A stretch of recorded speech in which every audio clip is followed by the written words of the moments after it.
Okay, good evening, everyone. Let us start our meditation session.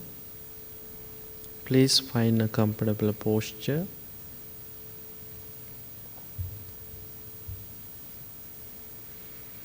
Keep your back straight.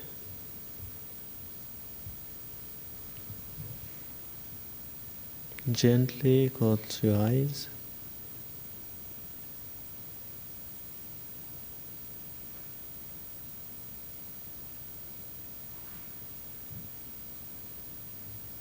Relax your body.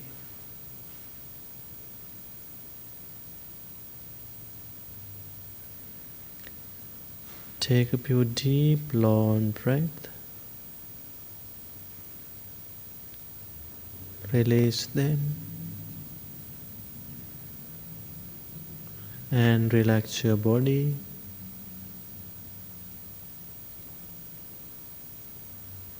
Relax your mind.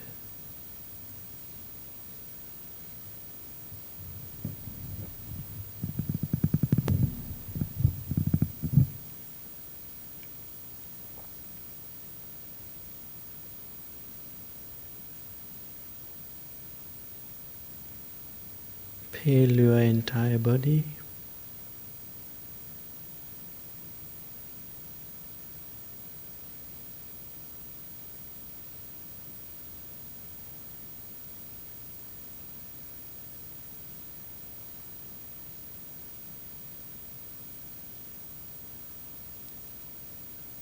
Let us start by practicing loving kindness.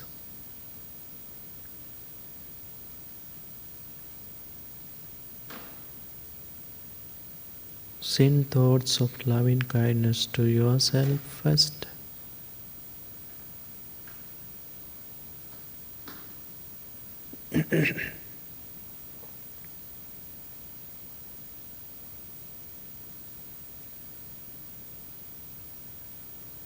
Please repeat these positive and loving thoughts in your mind.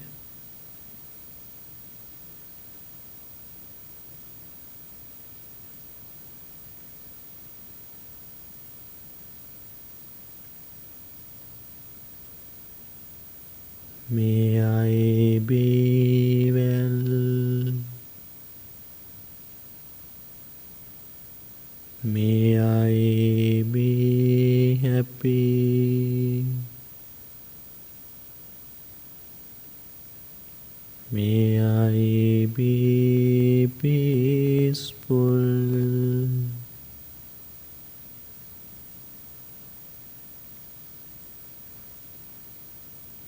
May I be free from anger.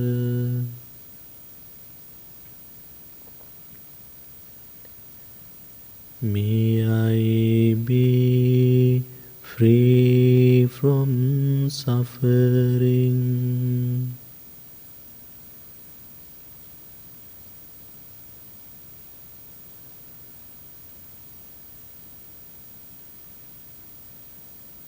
May I be free from jealousy.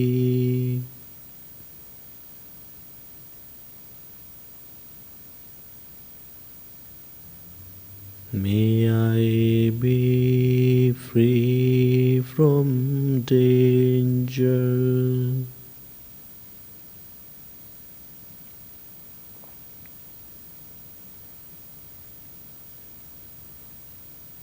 May I be free from illness.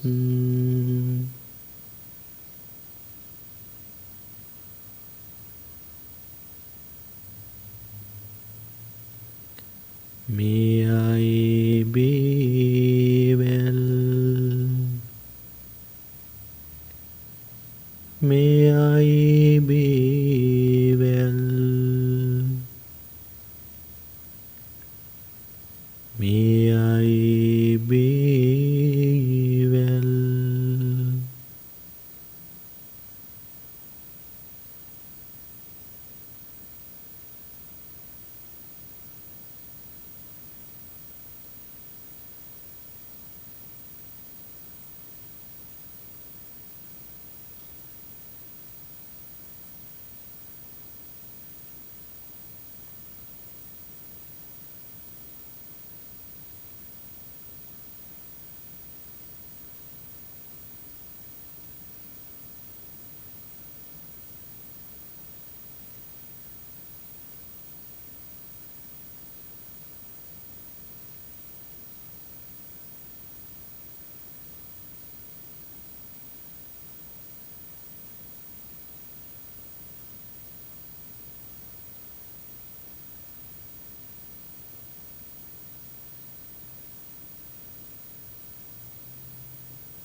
Now, as we experience loving kindness, let us radiate the same loving thoughts to our friends. Send the same thoughts to our teachers. Send the same thoughts to our mother. Send the same thoughts to our father. Send the same thoughts to our sister. Send the same thoughts to our brother. Send the same thoughts to our relatives.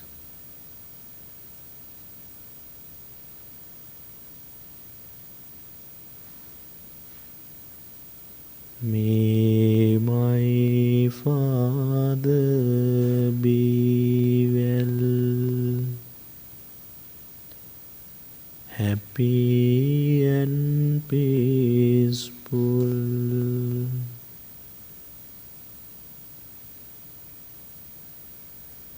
May my mother be well, happy and peaceful.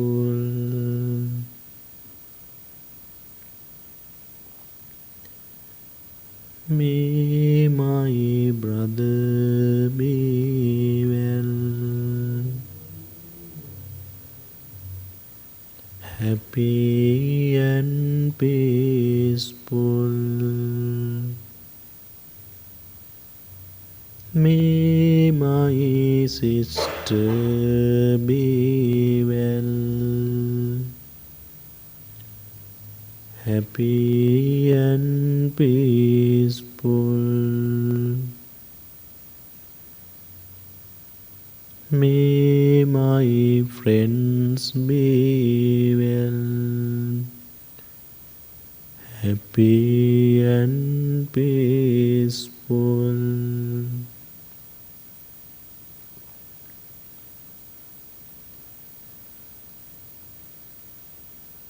May my relatives be well, happy and peaceful.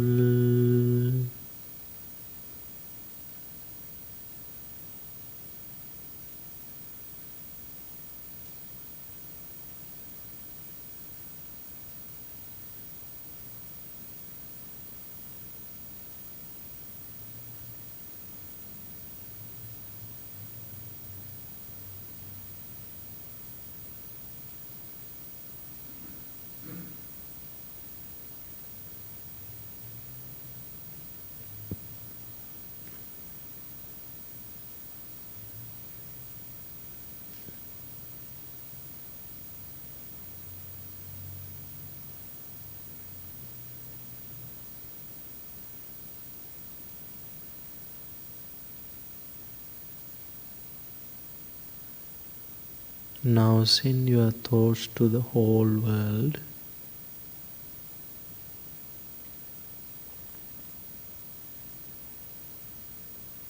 May all beings be free from anger. May all beings be free from suffering. May all beings be free from danger.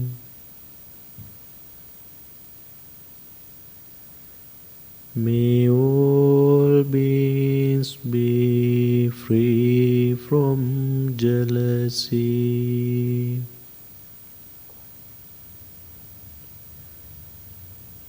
May all beings be free from illness and injury.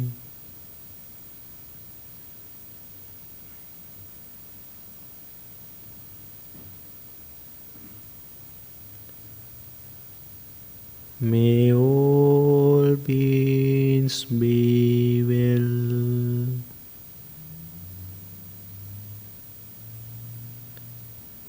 May all beings be well. May all beings be well.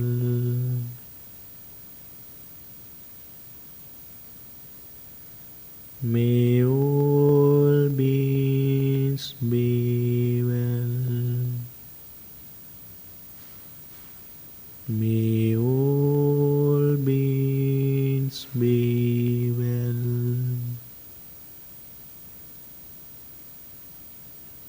May all beings be well. May all beings be well.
Now slowly you turn your attention to your breath.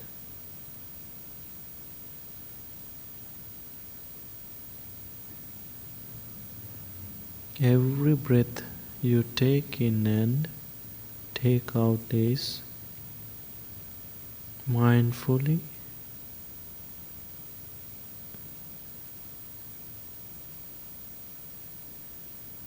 Focus on your natural, ordinary breath.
Focus on your breath.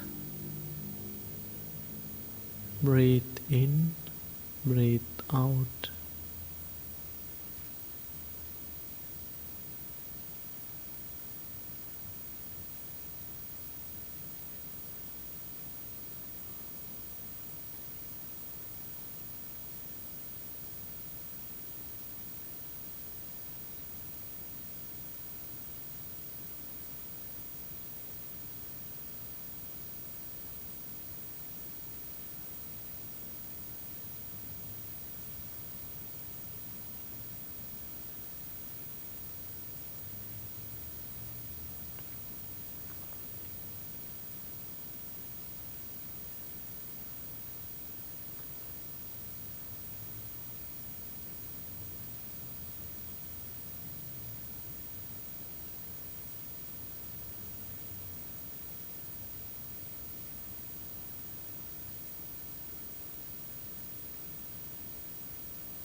Our mind is always going to past and future.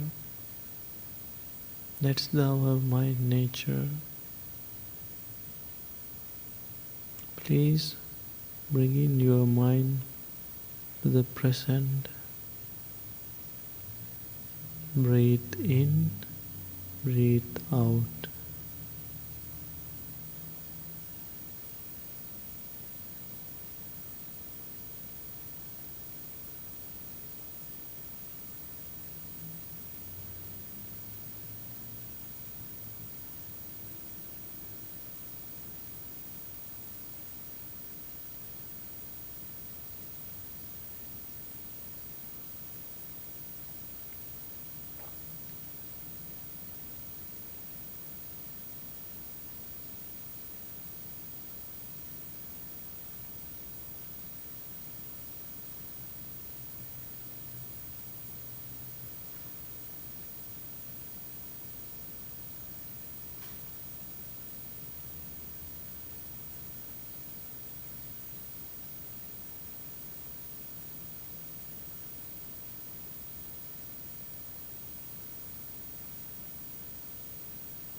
Now observe your mind and observe your body. Your body is relaxed and your mind is calm and peaceful.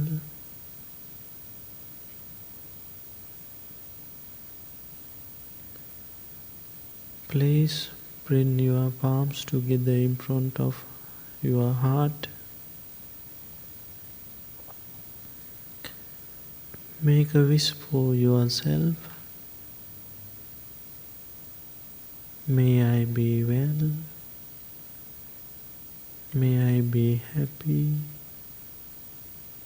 May I be peaceful. May peace be with you. Thank you very much. Open your eyes.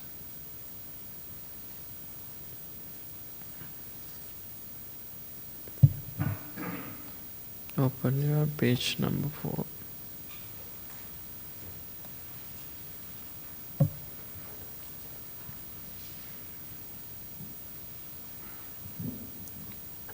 Namo tassa bhagavato arahato samma sambuddhassa.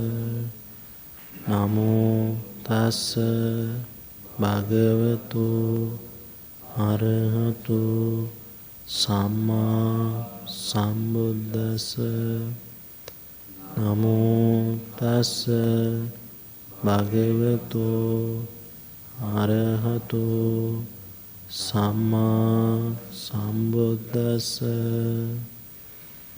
Buddhaṃ saraṇaṃ gacchāmi. Dhammaṃ saraṇaṃ gacchāmi. Sanghaṃ saraṇaṃ gacchāmi. Dutiyampi Buddhaṃ saraṇaṃ gacchāmi. Dutiyampi Dhammaṃ saraṇaṃ gacchāmi. Dutiyampi Sanghaṃ saraṇaṃ gacchāmi. Tatiyampi Buddhaṃ saraṇaṃ gacchāmi. Hatiyampi Dhammaṃ saraṇaṃ gacchāmi.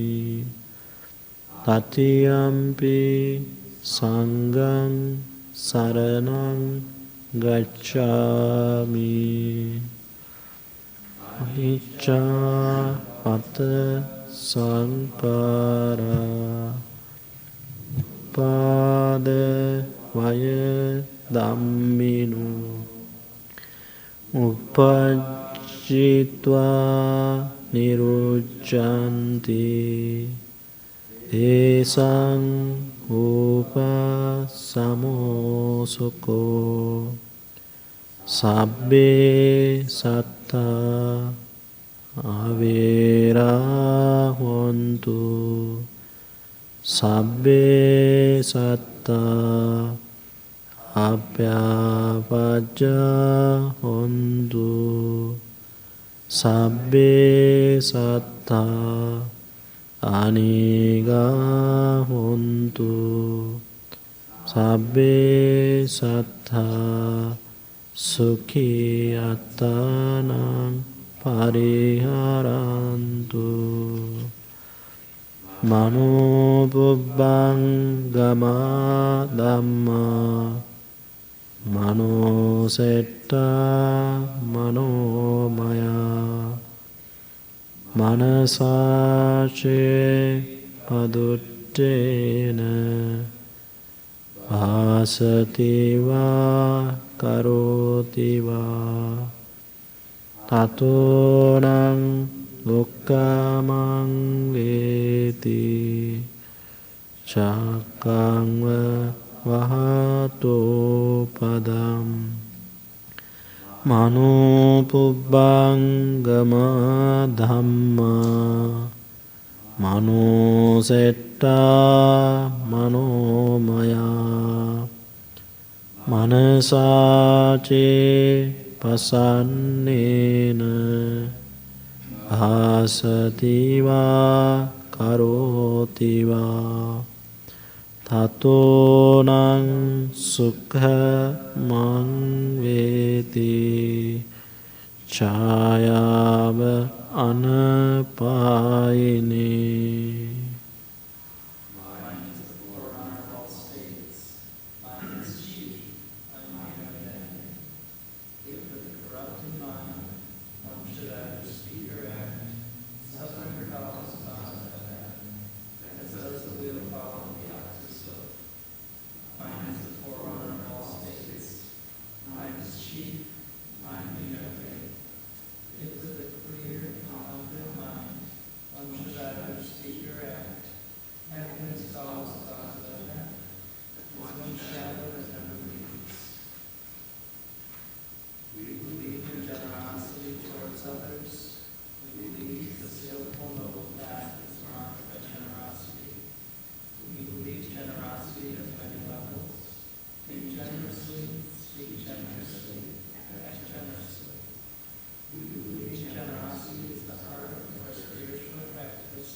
Okay, today by Dharma Token Create, we kindly invite giving Dharma talk.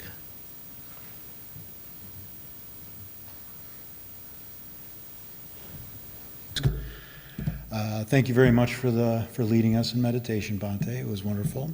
I'd given one of these talks a few months ago, I guess, and I prepared for it. I'm actually in graduate school. I'm studying to become a chaplain. So the last one I prepared, I thought, well, I'd create a little story to tell. And I still got very academic about it.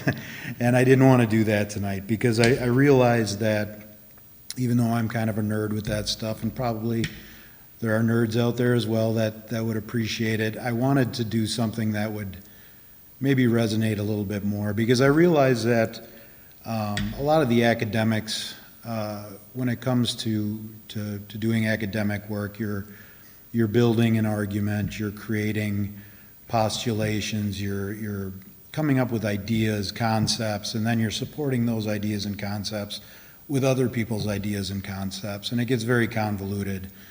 And the reason we do that is because we trick ourselves into thinking that's knowledge.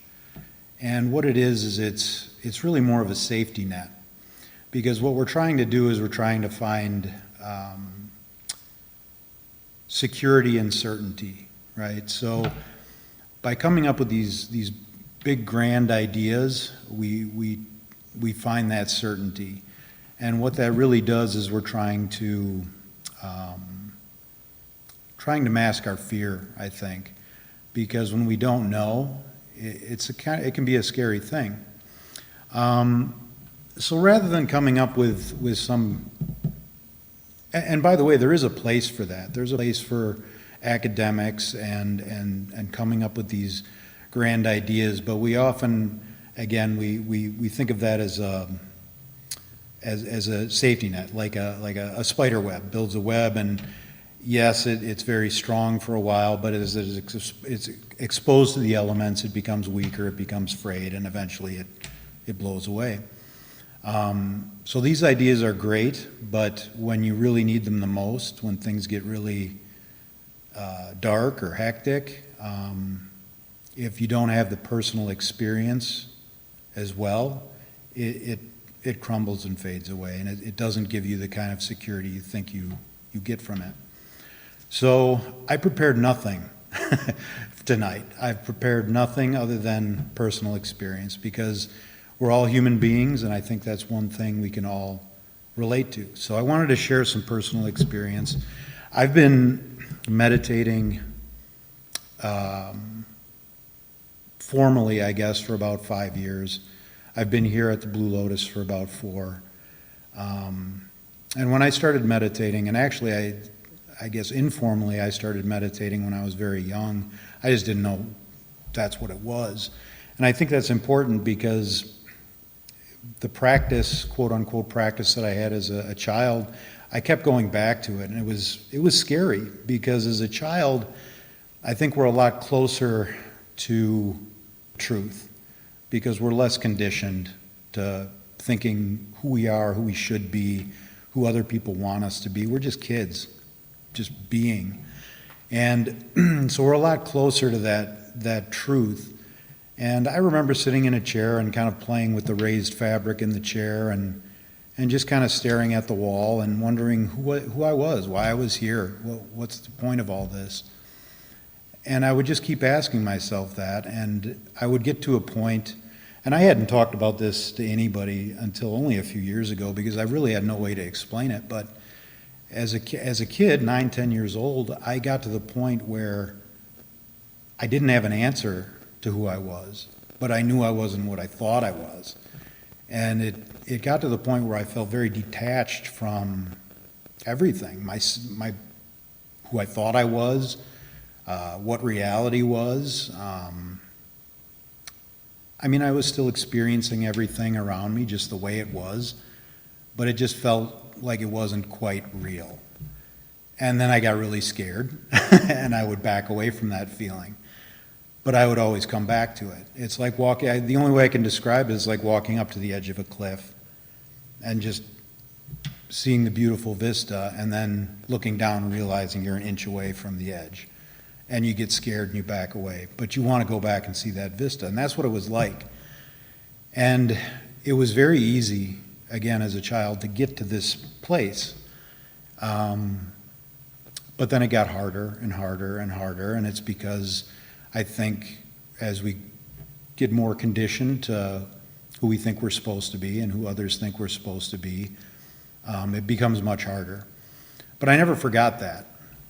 And I'm working my way back towards it, to that edge of that cliff.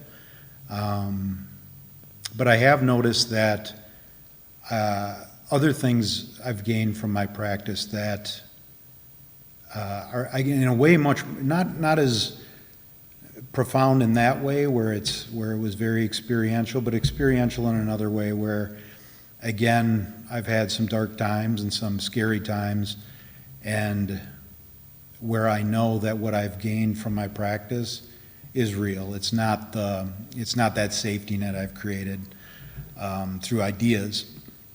And I'll share a little bit of that with you. There's a lot to share, but I'm not going to share all of it tonight. But some of the key points I think that maybe some of you can relate to in one way or another is, well, it was in June of this year, so not that long ago. I had a medical emergency. I'm a pretty active person. I work out regularly. I eat fairly healthy. I take good care of myself. And I had some shortness of breath. And, I'm a typical guy. And I've never had any serious health problems in the past. And I at the time I was doing CrossFit, I was doing jiu-jitsu, and I was losing my breath walking from one room to the other. And I didn't understand it. I felt fine otherwise, no other symptoms. And then it was that Friday of that week, I noticed it on that Wednesday, and then by Friday of that week I was doing jiu-jitsu, and it was just very strange. I just couldn't catch my breath just doing warm-ups. It was very strange, but I kept doing it, and I kept rolling or wrestling with some of the other competitors, and something wasn't right. But I just kept going, and there was a nurse there that trains as well, and she kind of checked me over and asked me some different questions, and she said, "It doesn't make any sense. It sounds like you're having a pulmonary embolism, but it doesn't make any sense. You don't have any of these other things that would point to that." But she said you should go see your doctor. So I went through the weekend. Again, not very smart, but I did. Help people move some things, minor things like a folding table, and I had to stop halfway through because I couldn't catch my breath. So then on Monday I called the doctor. They got me in on Tuesday, asked me all the same questions. They did a blood test, and they said, stick by your phone because if this blood test comes back, it'll point to potential problems. So long story short, I got that call. They said, you need to go to the emergency room right away, which I did.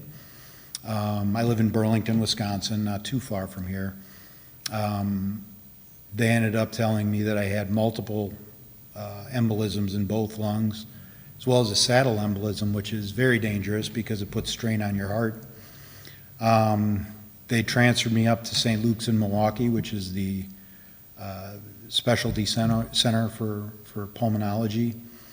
And again, fast forwarding, it was 50-50. I didn't know if I was going to make it.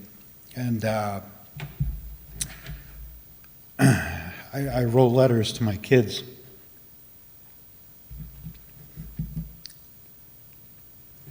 Because I didn't know.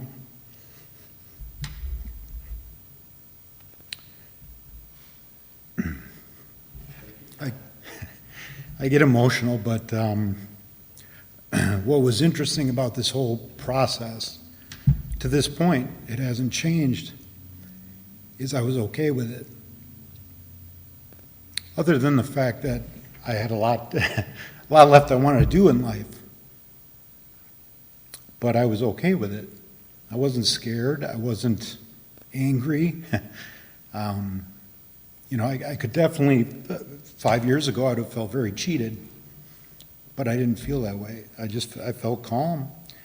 When they transferred me up in the ambulance, the guy in the back that was working on me, he said, are you feeling okay? And I'm like, I feel fine. He said, can you breathe okay? I'm like, yeah, right. As I'm sitting still, I can breathe fine. And he says, can you see okay? I'm like, yeah, I can see fine. And he said, all right, well, your blood pressure is like 190 over 100 or something. It was through the roof. And I found out that the reason he was asking me this is because they have a blood thinner. It's kind of like a blood thinner nuke. And if things get bad enough, they hit you with that. But it thins your blood to the point where you could have an aneurysm or bleed out internally. So they don't want to do it unless they have to. But I found out that's why he was asking me. If I would have answered yes to any of those, he probably would have hit me with that. Anyways, so on Wednesday morning, they did the procedure they put a catheter in through an artery in your groin, and it goes all the way up into your lungs, and it sucks these blood clots out, which was an interesting experience because you're awake for the whole thing. And they're asking you questions, and I'm as alert as I am right now talking to you. And there was probably a dozen people in the room, and they couldn't believe what they were pulling out of me. And it turns out I'm the clot king of Milwaukee. My pulmonologist said he's never pulled that many blood clots out of a living patient before, so lucky to say the least. And every doctor I've talked to since says, I don't know how you're alive right now. But, and again, some people would take that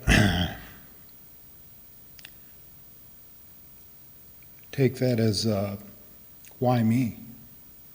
And I do look at it that way, why me? But not as in, why do I have to put up with all this? I wouldn't trade this experience for anything. Because when you face that, and you shouldn't come out of it, but you do, well, everything's gravy after that, right?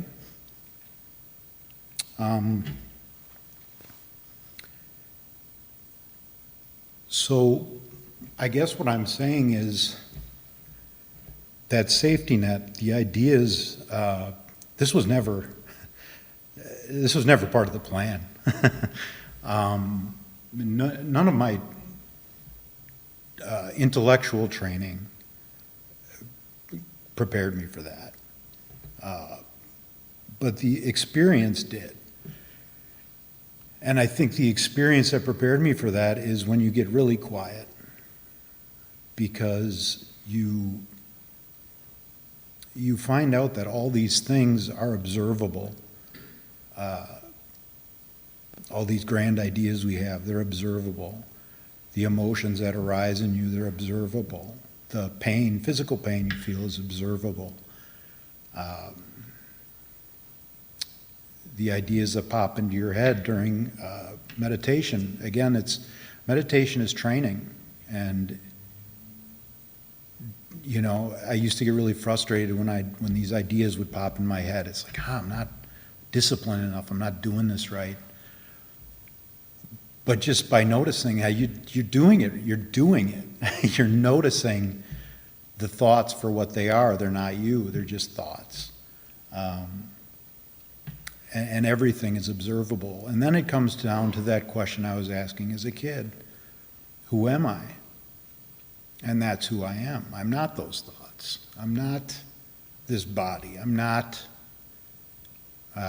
these emotions. But at the same time, I am those things. But the deeper part of that is I'm what's observing those things. I'm a perspective. I'm a unique perspective of those things. And when I was in the back of that ambulance and the guy was asking me all those questions, I felt like maybe I should feel bad, but I don't. Maybe, so I really started observing, but I didn't have any of those issues he was asking me about. And then finally I thought like, well, maybe that's a problem. Maybe I should be more upset than I am. So I asked him, I said, when I was in the emergency room in Burlington, did they give me anything to like calm me down? And he said, they gave you baby aspirin. So it kind of hit me. I felt a friend of mine who's a little further down the self-realization path, I guess, if you want to call it that. He's had his dark night of the soul as well. He lost everything. And he said during that period of his life, he felt like he was being held. And that's how I felt. It's the only way I can describe it. And maybe some of you can relate to that. Maybe you've lost somebody. Maybe you've had a scare. But it matters. The stuff we're doing here matters. And so I guess the big secret I can let you in on, everybody wants to know what's the secret to enlightenment or what's the meaning of all this. And honestly, for me, I think I found it. It's the question. There is no answer. When you're meditating and you get really still, there's no answers there. If it's awareness, you're aware. All it is a big question mark. You're waiting. You're waiting to receive. And to me, that's the answer. It's the question itself. It's having that childlike mind where you're just curious and you're just waiting for something, anything, doesn't matter what. You're just waiting to receive something. And that's it. That's the answer. And so yeah, I mean, I didn't prepare anything, but if you guys got questions, that's great. I probably don't have any answers, but yeah. So thank you for being so vulnerable and sharing your story. I really appreciate it. Your authenticity is really appreciated. I have been in similar situations, and having a really long-term meditation practice have also felt a sense of leaning into my practice in a way that felt really beautiful in the moment and that felt really good to me. And yet, being around loved ones, your kids, other family members who maybe don't have the same practice, are not having the same experience.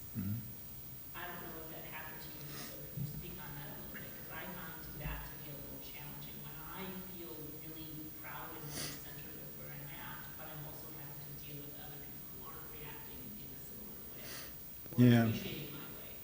Yeah, I've got 2 daughters, teenage daughters. So I don't think I need to say anything more, but it's the same thing, as a parent, you see the roads they're going down. You've been down some of those roads and they're not good roads, and you're not going to do anything to let them hurt themselves. And this could be anybody in your life that you care about. But what I've come to realize is, and I guess maybe I'll get a little academic, I consider myself, I find my wisdom wherever I can get it. I don't care what religion or what philosophy or if there's wisdom to be had, I'll take it. And frankly, I think they're all pointing to the same thing anyways. I don't know if any of you know the story of the prodigal son from the Bible.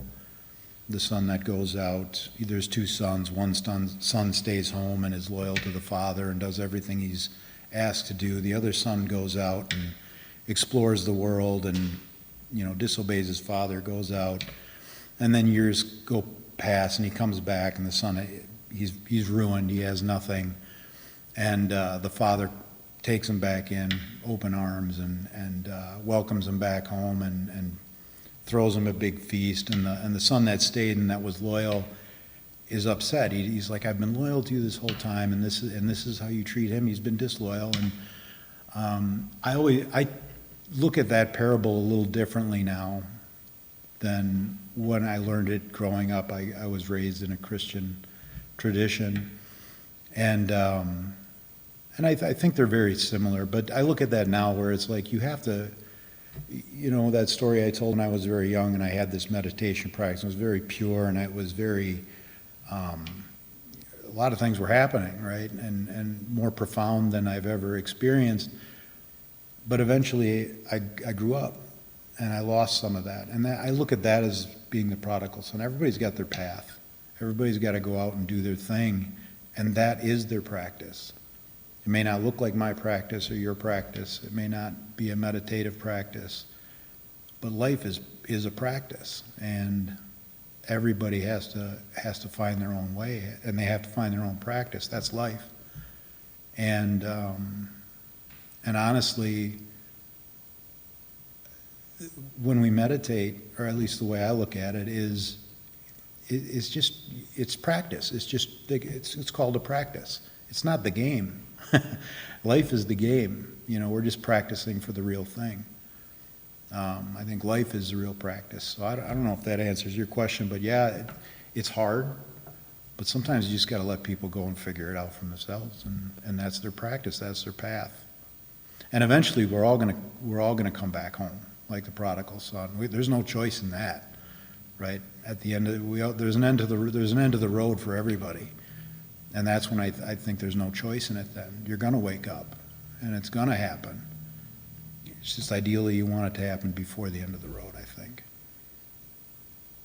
Is that it answer anything? Hopefully something. Does anybody else have anything or comments? I appreciate everybody listening to me. I know it's wasn't part of the plan to get emotional, but plans never seem to quite fall into place the way they are intended, which is part of the path too, I guess. Prior to your 5 years of meditation practice, if this had happened, if that medical incident had happened to you prior to that, what do you think your feelings would have been versus contentment? It sounds like. I won't say contentment. Equanimity is probably a better term, because I didn't want to die, and I wasn't, but it was okay. That's the only way I can describe it. It was okay. Either way, I knew everything was going to be okay. And by that, I didn't mean, like, I know I'm going to live. It was, whatever's going to happen is okay. If this would have happened 5 years ago, I would have been terrified.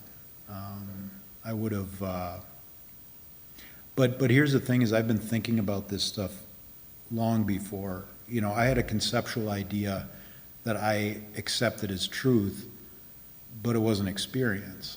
And that changes everything. Again, you create this safety net with concepts and ideas, and they may make a ton of sense. And it may be irrefutable in your mind that that's right. But then when the experience hits and you don't have that experiential practice and all you have is your ideas, they're pretty empty. They become pretty empty at that point. So I think if this would have happened when all I had was my ideas, no matter how well formulated, yeah, it wouldn't have been good. I would have been terrible. But at the same, maybe it would have been different. I don't know. I mean, you can't say. I think maybe, I know that I've read a lot of reports of near-death experiences. I was never at a point where I had any sort of, where I lost any alertness or consciousness or anything like that. But people who have, that I've read about, they do find a great deal of peace, even if they've had no practice, whatsoever. So again, I think when you get to a certain part of the path, you got no choice. You're gonna find that peace, but sometimes it doesn't happen, Again, these near-death experiences are people who've kind of gone and then they brought them back and they explain these experiences. So, who knows? Who knows how it would have been? But based on what I know about myself, yeah, it would have been terrifying. It would have been, and I definitely would have felt, this isn't fair. Why me? I work out, I eat right, I do all this stuff. Why, this is bullshit, pardon my language. I would have been mad. I would have been angry. It's not fair. But an experience like that does a lot to really strip the ego away, because I still can't answer it. As a matter of fact, they still don't know why it happened. My situation was what was called an unprovoked embolism, and embolisms, there's probably 30 of them. But they still don't know. As a matter of fact, I had a CT scan this morning, and, could turn, they don't know. It could be something very serious. It could be a blood disorder, clotting disorder. But I have no other indicators for why they just don't know. How was your scan this morning? Are you ready? I don't know. I'll find out next month, early next month.